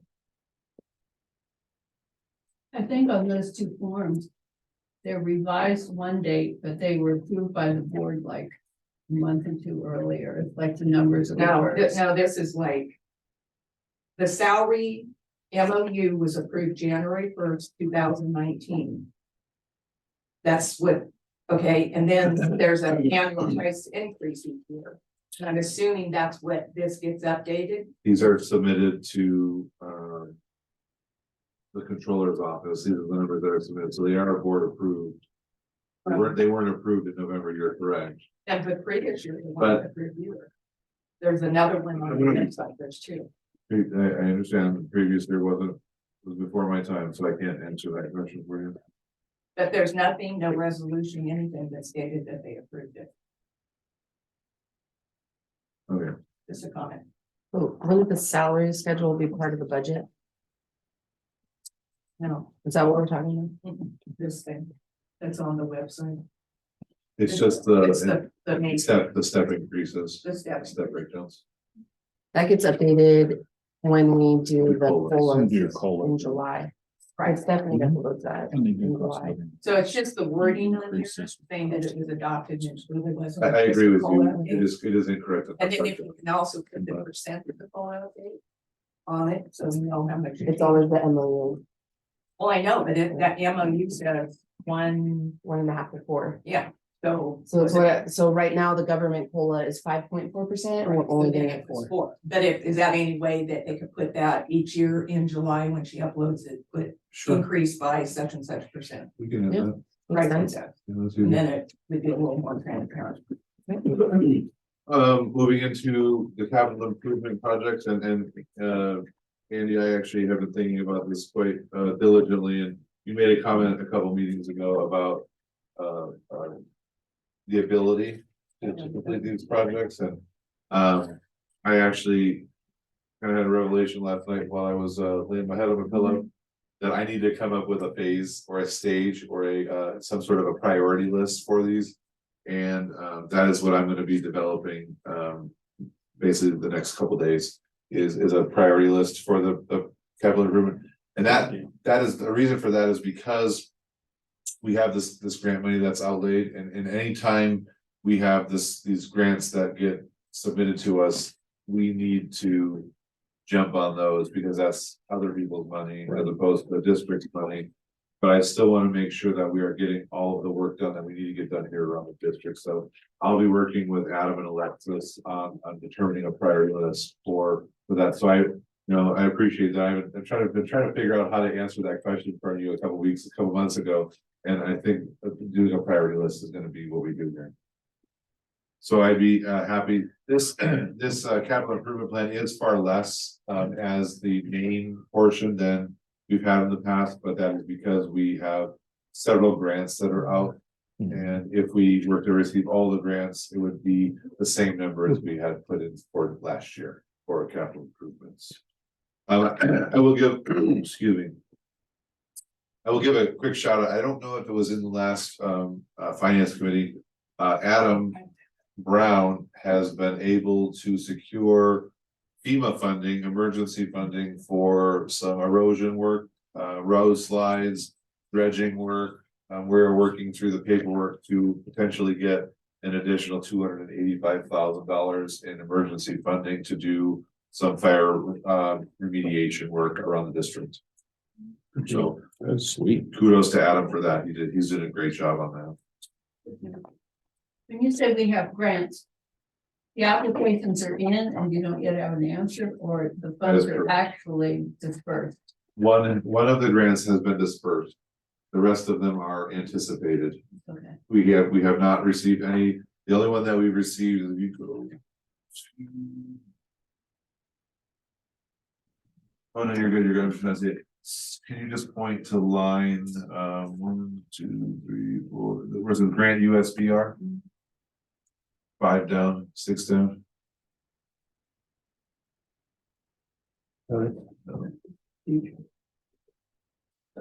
Did you, oh, sorry, did you see line number 6 that says annual canal lining, canal improvements, and then grant? That one actually has been issued to us, so we will be doing that work this year. That'll be approximately 1,500 feet of canal lining, just below Funnel Hill and into the rest of the district. 700,000, I'm so sorry. It's 40. 40. We've got $40,000. It's an $80,000 grant.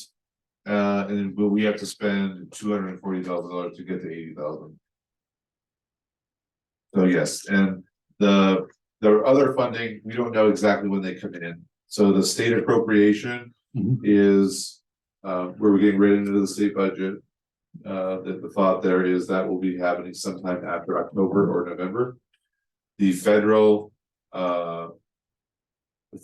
appropriation, that is, as I stated earlier in the meeting, we don't know because of the debt ceiling. And the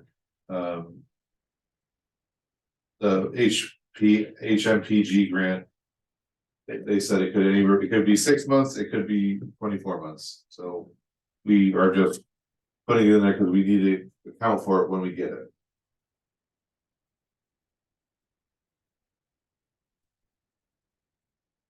That because other agencies have put in for that grant and No, they're just putting everybody on hold. it's the speed at which FEMA works. Reverse. It's this, I was been told a long time ago when I started working in grants that FEMA is the most expensive money you'll ever get. And then taken back. It's the amount of staff time, outlay time, paperwork, it is, it's worth it, I guess, in the end, but it is time consuming. Okay, if there's anything else, I'll also state that we are looking to develop 2 alternative water sources this year that we've had in the district's coffers, but we have not been able to utilize them. That's Onion Creek and Otter Creek. There is Otter Creek is like around 500 to 600 acre feet of additional supply, and Onion Creek is, we are hoping to get our pre-14 rights back for about 4,000 acre feet of water, which will be advantageous for any future water rate increases because we can use that water as transfer water. If you have pre-14 rights, it's worth more than gold. Do they flow into Stumpy? Or are they separate? One flows into Stumpy and one flows. So The map again. Maybe it's over We here. need to get it. This is the map, you can see which one, can't find it. That's all right, you can just have to show me the back. I can point. Generally, right here is where Onion Creek is. Okay. So there is a diversion that sends it down into Stumpy. However, during the King Fire, it was bulldozed. And so we have to, it goes down into the South Fork, so we have to fix the diversion. One question or comment, this was not, the capital improvement wasn't in the meeting packet online. It stopped at the MOU. I'm looking at the final packet online. I downloaded it just now and it's. Well, it might have got added, but when I downloaded it, it went. The packet has not changed. It's not. It's the last one I have on it. That's not even, Yes, that's further down than I am. I'm way higher than that. Okay, So it's, if you go up like 6 pages, that's where the capital improvement. okay. Forget that. 'Cause I'm to the end and I'm going, where is it? And then we do have some future capital improvements. That would be the pump to nowhere we discussed earlier. Canyon Creek, and I will just make a quick comment. The Canyon Creek, the part of Canyon Creek where you're referring to is not the part where I'm referring to.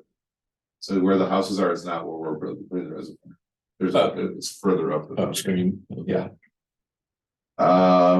We're looking at doing hydro at Stumpy.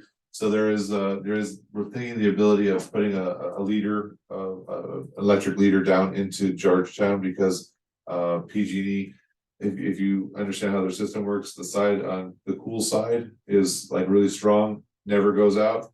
The side on the Georgetown side, Placerville side always goes out.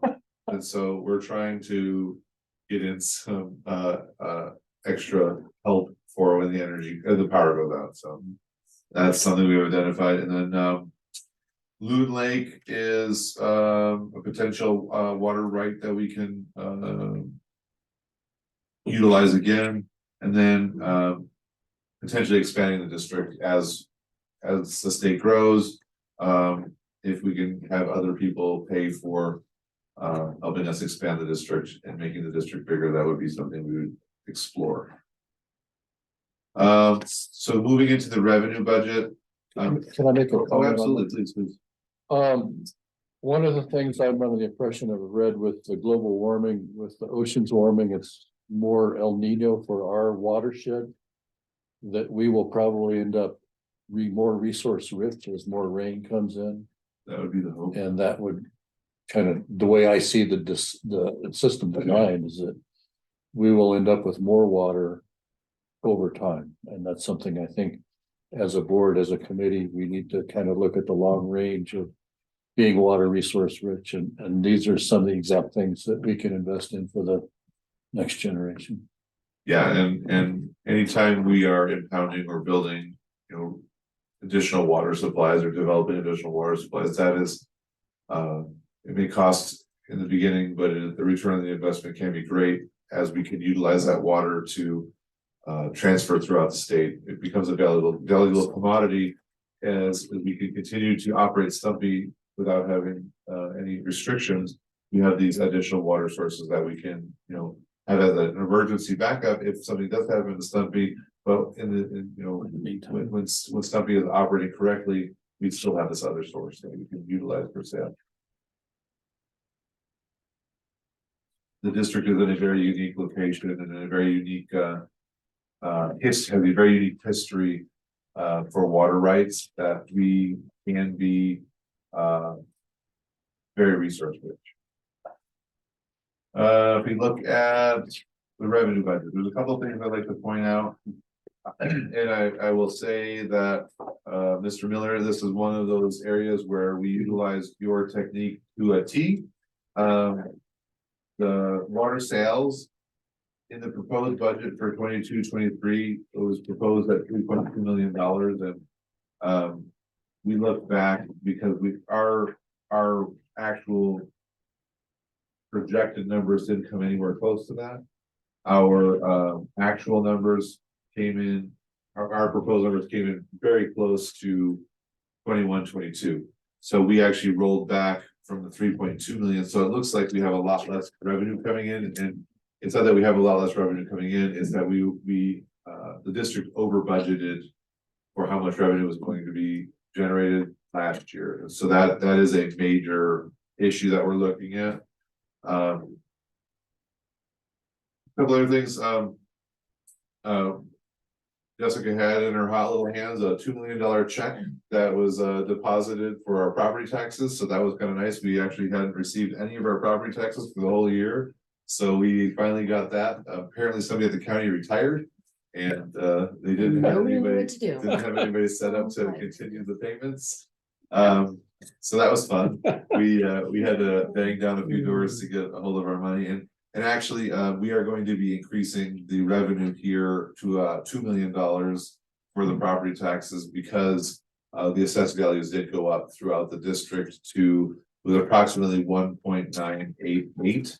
And we are assuming a little bit of an increase as things get assessed and sold again. I've got a question. If 982 residents no longer pay $240 a year for their septic system, that revenue, but there's obviously some offsetting costs because somebody has to go out and monitor them, so. Yes, but the budget will be decreased, so that revenue is, you look at the zone and you look at the rest of the operating budget, they're not even the same bucket. You have Right. a little bucket over here, that's our wastewater bucket, and we have our big bucket over there, that's our water bucket, and you can't trade money in between the two. So when we have less people paying, we'll have less expenses as well, and we will likely have, so Brian, who is the wastewater person, he's doing like 10 or 12 of these inspections a day. He will not have as many inspections to do, and likely he will be rotated into the water side as well. That will be more of a part-time part of his job as opposed to a full-time part of his job, because of there just won't be a need for all the expense. So the revenue will be less, but the expense will also be less. And so that's what I said, there'd be offsetting money. So. Correct. Yeah. I wasn't, yes, you're right, 100%. Question on the irrigation sales. Yes. It says in the budget, couple items that it's going down from 2021. Yes. Another concept, and it's gonna be cost neutral in the long run. This year, we only have 4 months of irrigation income. No, we have 5, They just added. June through October. We Okay. just moved it from one month Same. forward. Same time. But next year, we're gonna have it July through October. I see what you're saying, yes, we're gonna So have one, cost neutral over 2 years is the same, but we're because we separated moved Oh. May, because we're moving May into June. yes. Are there consequences of that from the budget viewpoint? Because we're gonna get 20% more in the irrigation because we have another month coming in this book. It would just be an adjustment of how much we will receive in the actual for this year. And how much we'll see proposed for the next year, so we'll actually adjust, we have to adjust that Okay. for 1 month. But some people pay ahead, some people pay monthly, don't they? No. We have one family who, one customer who is on auto pay and we get a set amount every single week. So they have a credit for the whole year when irrigation starts because that's how they budget. Everyone else gets billed. Right now, irrigation is getting billed with the treated water customers. So June will come out July 1st. So they're getting billed monthly. It's bi-monthly. Yeah, with the regular billing. But they still have to, that still has to be accounted for when the water is used. Yeah. So it's not like even if they paid up front, say somebody paid for their whole water year up front, we would still have to acclimate that to the whole irrigation season. So it would be like money. So would you put it in this year's budget or next year's? Part of it would go in this year's, and So part of it let's would say go if in there's next. 1 month. Yes. Well, it's not really, I mean, if you're thinking of a balance sheet at the end of the year, that's one thing, but with irrigation, we know how many miners inches we're selling and how much they cost. Right. And how many days are in the season and how many days are in one fiscal year and the other, and that's how it's accounted for, and then we just Yeah. unravel the loose ends when it's time to close the books. So it's probably gonna be lower this year because of the month being. It actually will be higher because you'll have 2 months next year if we start in May. No, I mean for this year. This year, we're gonna be 1 month Oh, I see. lower, Sorry. so it's about You're $86,000. correct. Yeah. Okay. Right. And then you're down 17.5 inches on top of it, so. We are also, just so the committee is aware, we're exploring some ideas to potentially sell more water year round during the winter. There has been an interest in people wanting water when it can be made available, so. You know, we're gonna explore all of the options to ensure that we are maximizing the irrigation sales of the district, and then. Yes, we're down 17 inches, and that's something that we are going to start a little bit of a campaign for to make sure that people know where water is available throughout the district. We're coming up with some videos and some ideas and some flyering to ensure that people know that there's water available. Well, we have more than a dozen irrigation customers who want the water, but they can't have it because they're not getting the right certifications done. Yes. And requirements. It's down about 110 inches from the rate study. That's a Oh, lot it's just of an rain. answer. Yeah, it's 116 something, I think it dropped. So we're gonna try to capture some of that money. Their customers, No, that's inches. I know, but each customer gets an. No. No, we some have, five. I mean, we have one customer who has 43, So, we're already insane. to it in. So if, and as part of that, are you planning on any kind of surveys? I think I heard you say flyer, but I, you know, as an irrigation customer who gave mine up for different reasons, financial reasons, I'd be curious to be part of some questions about, you know, what would make you, what would it take to make you buy more water? What would it take? This is all. What would it take? To pump it twice would be one. You know, my answers are gonna be unique, and I think other people's would too, but I think maybe that would be the value of some survey questions. Yeah, I think that's part of it. We're gonna go back and look at properties that had it and don't have it anymore, and that's why. Mhm. But then also look at other areas that where people could potentially connect in if they would want to. Yeah, we have some ideas we're gonna try to work through. We probably won't have anything for this fiscal year, but when we move into, you know, having people apply for more for their inches next year, then we'll be looking to have some sort of additional mechanism to accept them. And then also, after everybody's put their applications in, we'll know how many we have left, and then we can go back and say, hey, here do we have left, or start to build a wait list or something like that. I told you so, but 5 years ago, we were trying to tell everybody, when we raise the rates, people were gonna drop that irrigation And they did. 100. I didn't realize Well, it that's that over much. 5 years. That's It was 5 years, about yeah. 45. Unbelievable. It was about 40. That's a lot of money. Luckily, I wasn't here 5 years ago, so you can't tell me so. Well, the problem is it has to sustain itself. And so that's, you do the rate study, and if you don't get more customers, they're gonna be paying more. Unfortunately, that is the way it works. And then more people drop. Yeah. I'm curious, which is more cost beneficial, so when you're Yeah, getting the water water on the transfer or hill, irrigation. going downhill. So there was a question at the board meeting about the grant revenue, and I know why it's 3.2. Yeah. I will tell you why, because the $1.5 million from the federal appropriation could come in this fiscal year or next. So we are accounting for it in this one, so it's 1.8 in regular grants, and then it is 1.5 in the federal appropriation. We will get it sometime after October, and we could either spend it in this next fiscal year or the fiscal year after that. So we accounted for it in this one as well, and I didn't realize that when you asked the question last. Cause that's, yeah, it was, yeah, and I'm glad to hear that that's the answer. Has it been confirmed, like from Kylie and the others, is that confirmed? Because after this whole debt thing, how long would it take the government generally to approve the interest after bill? So it won't be, nothing will be done until October. That is when the bill gets approved, so it's when the new fiscal year for the federal government starts. It's an October audit 1. year. What's the budget? But the budget year is, October 1.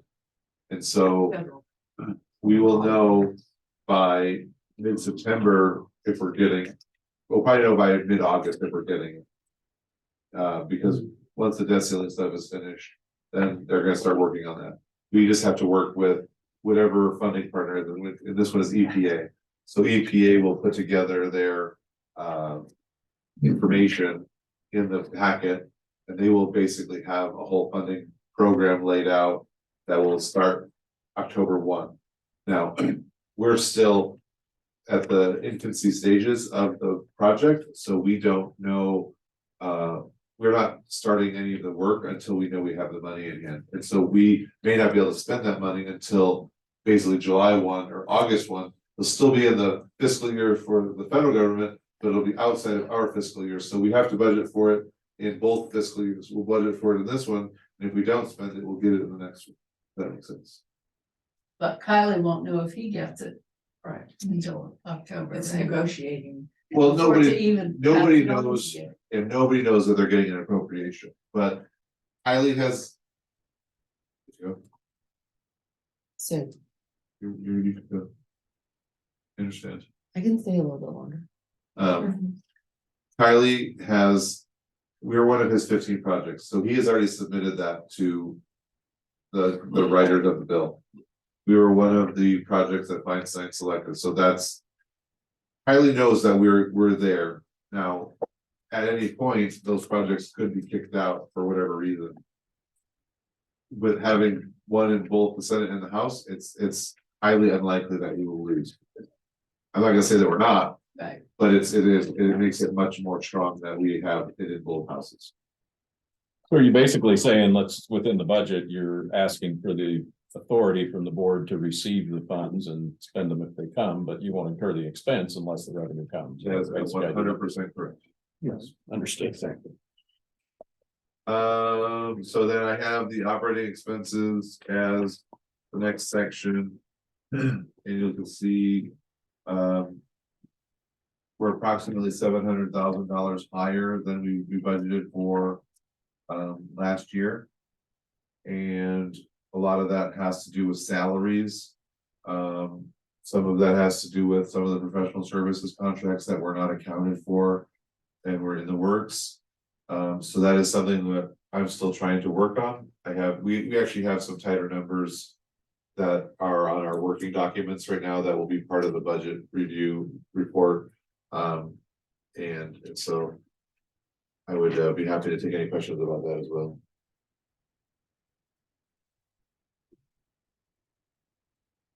Silence. Okay, silence means move on. We did include the state controller's government compensation report, and like I stated, this actually isn't the state controller's government compensation report. What it actually is a document that we gave to Transparent California. So you can see the salaries. We did include the salary schedule for the budget, and that is the last document here. So if there's any final questions for either 6A or 6B, I'd love to take them now. It is a work in progress, and we will have hopefully a good budget workshop on the 8th. I think it's the 8th. That is it 3:30? 3. 8 to 3. It'll be noticed just like a regular board meeting.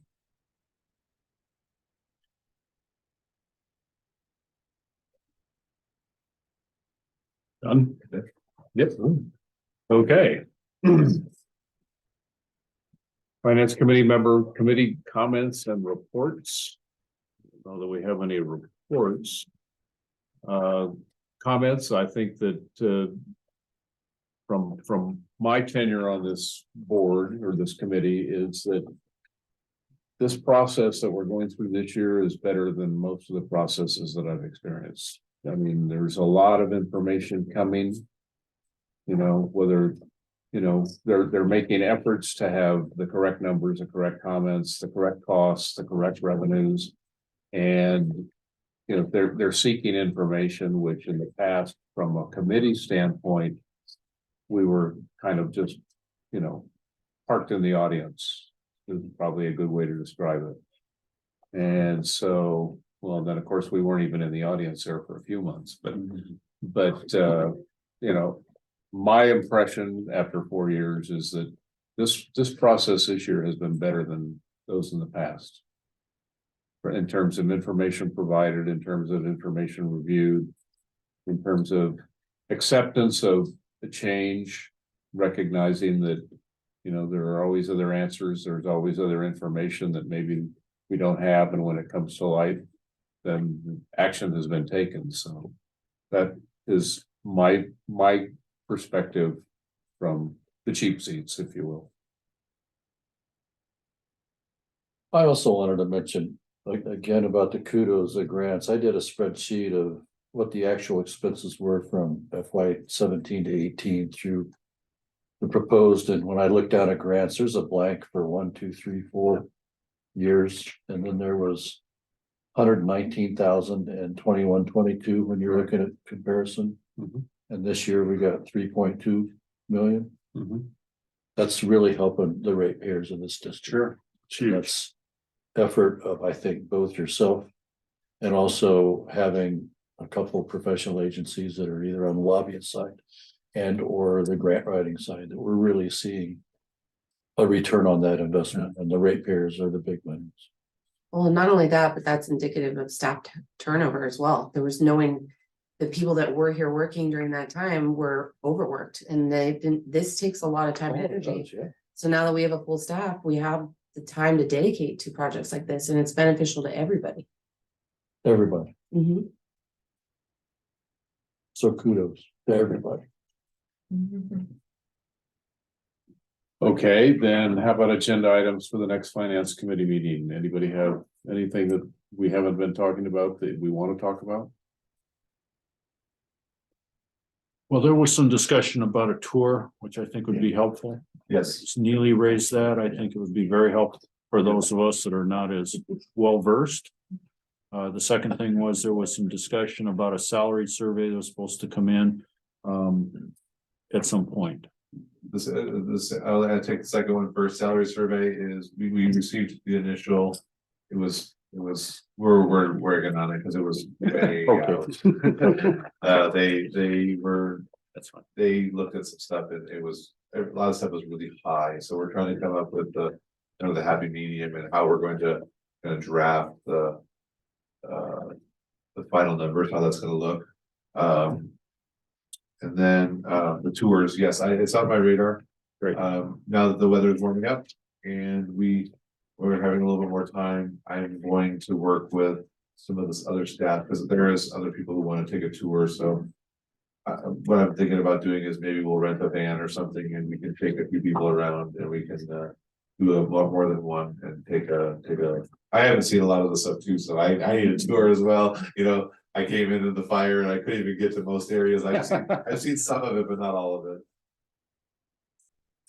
So that would be good. And anybody raising their hands for a tour from the committee? Oh, I. Oh, I would. Oh, absolutely. There you go. Yep. Be great. I've never been to the ALT. I'm sorry. I could do that one, that's easy. I'll meet you down there one day. Yeah, I can't get through the. I've never been there either. I don't know if you go through the gate. Uh, You don't have to. go No, to the you're gate. right. No, I stand corrected. It's right I before the stand gate. corrected. It's actually not in You're ALT. right. You're right. That's one of the reasons why they are changing the name of it to the Sweetwater, because they were trying to disassociate it from. ALT. Okay, all right. Okay, anything? I have a suggestion. Yes, ma'am.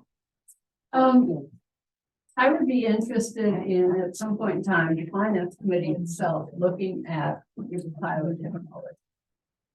It was purchased in 2019. Any number of people have worked on it. Jessica is probably still tearing her hair over it.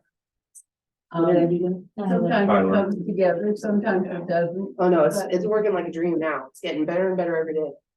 But you have somebody who's an operator with it, knows how to use it, it's. But if you count up the number of man hours that have been spent from 2019, when Saunders and Garcia approved purchase of it. Because it doesn't work, all those man hours. It was more for them. But The whole board. Yes. You I understand what you're saying. You have to understand that. We had a staff turnover that started a process. Then left during the middle of the process, and so more people had to start the process. And so you had, then you had more turnover and. Give us some time, let us, Jessica's been here a year. She's done a lot in a year to get it under control. I've been here for 8 months. Let us give us some time before we want to throw the baby out with the bathwater. Because any other program we go to, it's gonna be the same thing, where we have to start over. And we have to put all those man hours in. The building of the house is what we're doing right now. We're the foundation is there, now we're trying to build the finishing the house. We're putting drywall up, we're painting the house, and once we get that done, let us get to that point so that we can show that this works. And you hope it doesn't snow and smash your house. We're gonna build it the right way so it doesn't. Because according to all my relatives are hotshot computer people making a ton of money, either training, teaching, creating algorithms for Microsoft Edge, et cetera, et cetera. So they've been doing this for years. I have none of that skill or interest.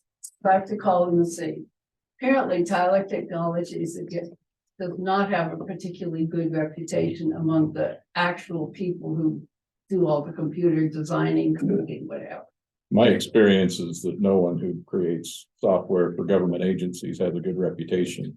I would agree with that. Yeah, And I would say that anybody who's producing financial software has a good reputation. part of the reason for that, I think, is that, you take somebody like Amazon, they write software for one particular purpose, for their own purpose. Right. Any of these software, they're trying to serve a lot of masters and a lot of clients, and so you don't ever you have to conform your operation to them, and that's just the nature of this type of software. From my perspective, as far as taking a look at it, we can look at the reports we get and we can critique the reports.